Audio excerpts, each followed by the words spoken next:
Welcome to Sarasota Opera's Behind the Blue Curtain. I'm your host, Martha Collins.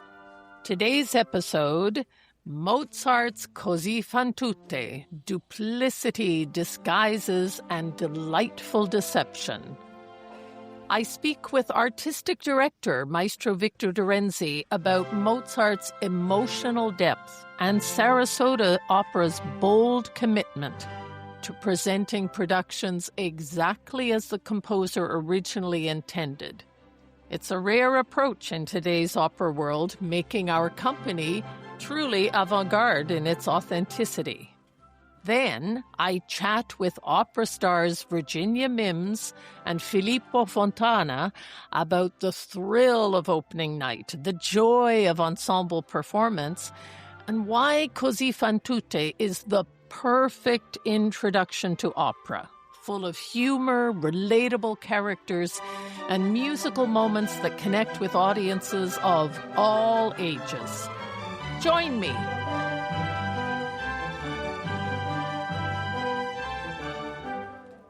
Maestro DeRenzi, welcome. Thank you. Maestro, can you give a brief synopsis of this story for someone who doesn't know it? What can they expect when they come? It's hard to know what to expect when you come to Così tutte because I think the title says something that's not really what the opera is about. The title says all women are like this, but with the brilliance of the librettist Ponte, the title is actually ironic. The opera is about betrayal, and although in the title it indicates that the women are betraying their boyfriends, their fiancés, in actuality, the opera begins with the men betraying the women. So the opera tests people's loyalty to each other, and what turns into a simple bet and a simple game becomes a very complex fight between two men, not a physical fight, but an emotional fight, and their need to better each other no matter what is the outcome of it. The great thing about this piece is what most people see in it is it's a comedy. It's a very funny piece. It has a lot of very comic moments. It has characters that are comic sometimes all the time and sometimes some of the time. I like to think of Così a bit like a great stand-up comedian who takes you into a direction you don't expect. Let's say it hurts a little because it's so true, but at the end, it ends up being funny. And I think Così is like that. So Mozart is one of those composers that I completely revere. My first exposure to this opera actually was way back when I was a student and I was attending a rehearsal. And when they sang the trio from Act One, I actually had to get up and leave because it was so beautiful and it impacted me so strongly that I really wanted to just take a moment to revel in that feeling and that beauty.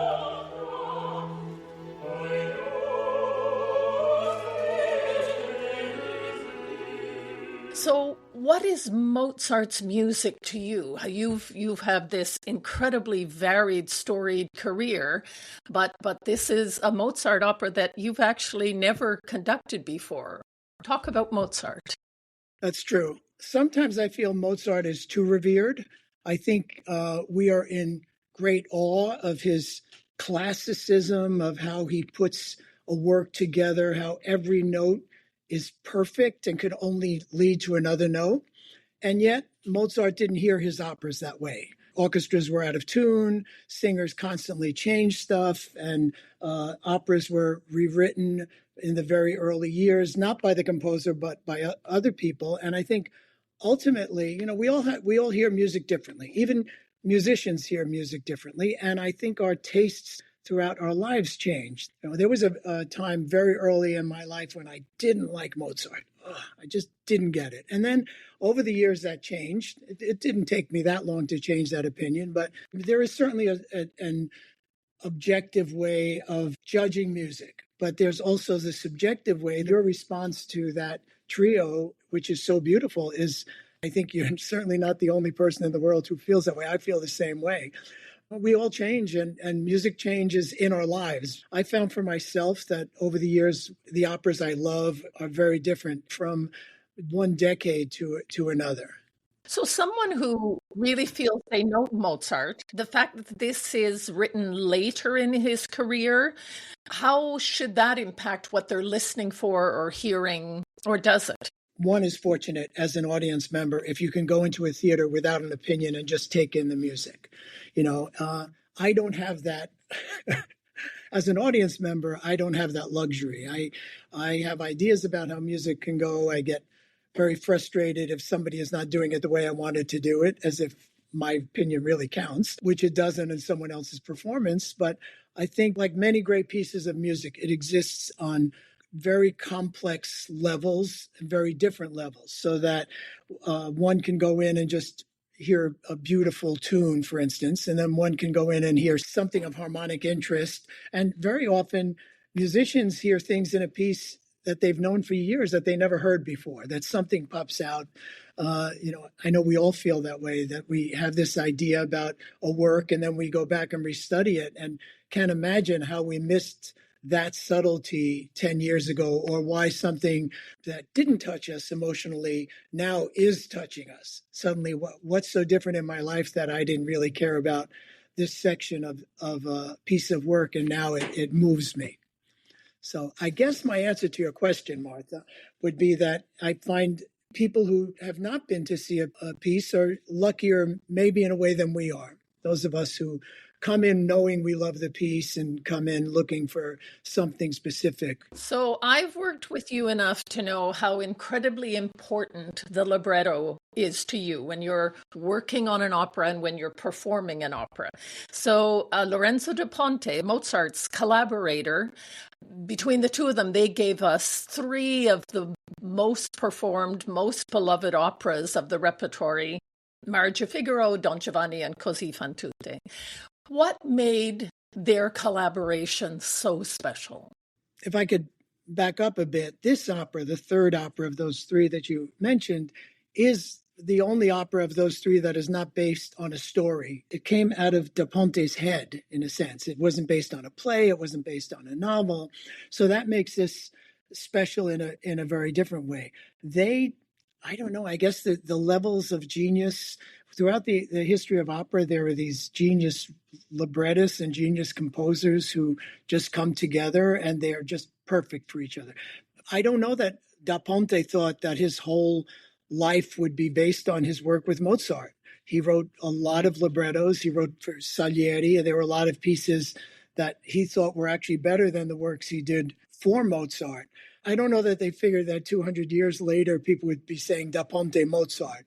Maybe Mozart thought they'd be saying Da Ponte Salieri or another composer. And you look through history, and certainly we have Verdi and Boito, we have Hofmannsthal and Strauss. There are a lot of these coming together. They just feel right to each other. Those people, it's like they were made to write for each other. I know that in letters, Mozart said how keen he was to find a rarest of things, an able poet who could elevate a skillful story into music drama. These 3 operas really do bring characters to life. When you think about it, these operas exist because the texts that they're written are dramatic texts, and the words come together and form a whole in a way it rarely happens in other art forms. So when you think of the poets of the 18th century, Schiller or Goethe or people, we don't do those plays, but yet we do the works of Mozart, we do the works of Verdi. We don't do Ibsen. I haven't seen an Ibsen play in quite a while, actually. But the great composers, that combination of music and poetry is lasting for a long time, lasts forever. So both of these men, Mozart and Da Ponte, have a reputation for, we could perhaps say, living life to the fullest. Certainly they partied, they were active. Mozart was incredibly prolific and busy, but Da Ponte was a good friend of Casanova. He was actually banished from Vienna for libertine lifestyle. But the fact that these 2 men really lived life out amongst people, do you think that shows in how they're able to get into characters and understand different types of people? It's very hard to explain how people understand the human condition. The people throughout history. I mean, Mozart and Da Ponte, they understood feelings about people. So did Petrarch, so did Dante, so did Shakespeare, maybe, as much as Mozart and Da Ponte did. You have to have some connection with humanity to understand someone other than yourself. Both of those men made their way around the world. They knew the world well. I like to think of my townsman, in a sense, as Da Ponte, because Da Ponte ended his life in New York City. So, I feel like he and I have New York City in common. They got around those days, and it was a lot harder to do than for us.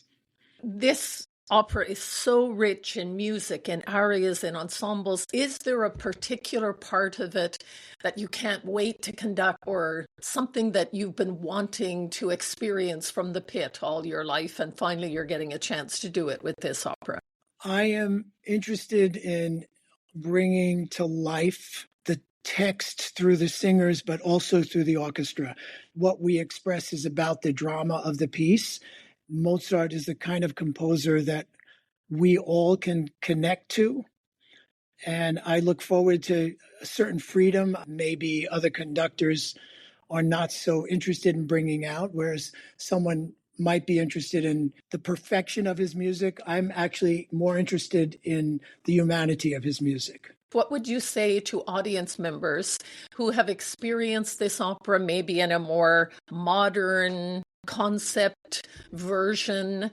What would you say to them to come to our opera house and experience it here? I'd say that there are very few chances in the world today to see an opera the way a composer intended. And that's something we all are very dedicated to doing. Our company, our conductors, directors, and that's not something you see. Even when you see a so-called traditional production, rarely is it what the composer wrote. It's traditional and it may be very beautiful, like some of the productions you could see, La Bohème at the Met, for instance, and it's a very beautiful and very romantic, but it's not the same Bohème that was Puccini's. It has a stamp on it of a stage director.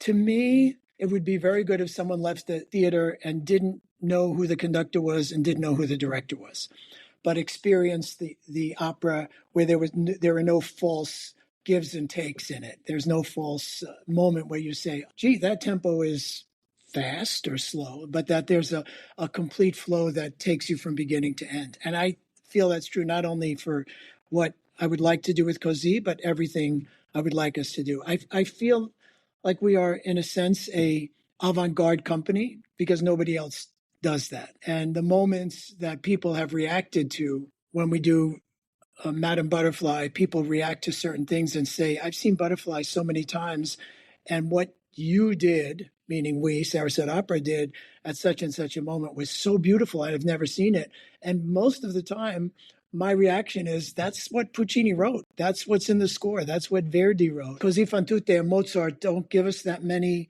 stage directions that to pay attention to in terms of what the lines mean, but they do give us lines that have very dramatic significance and important significance. Well, I'm so looking forward to your performance. I can't wait. Thank you, Martha. So joining us now are two of the stars of our upcoming Così production. Virginia Mims is Despina, and Filippo Fontana is our Guglielmo. Welcome to both of you. Thank you so much. Virginia, you were here with us last year as Susanna in Marriage of Figaro, one of the longest roles in all of opera. But both Figaro and Così really are considered ensemble operas. And what does that mean, both for an audience, but for you as a performer? I think audiences get a real treat when they sit down for one of these special ensemble operas because they're not forced to either love or hate the one who is the center of everything. I think it gives more opportunity for the audience to find somebody in the crowd, in the ensemble that they love and they can really relate to.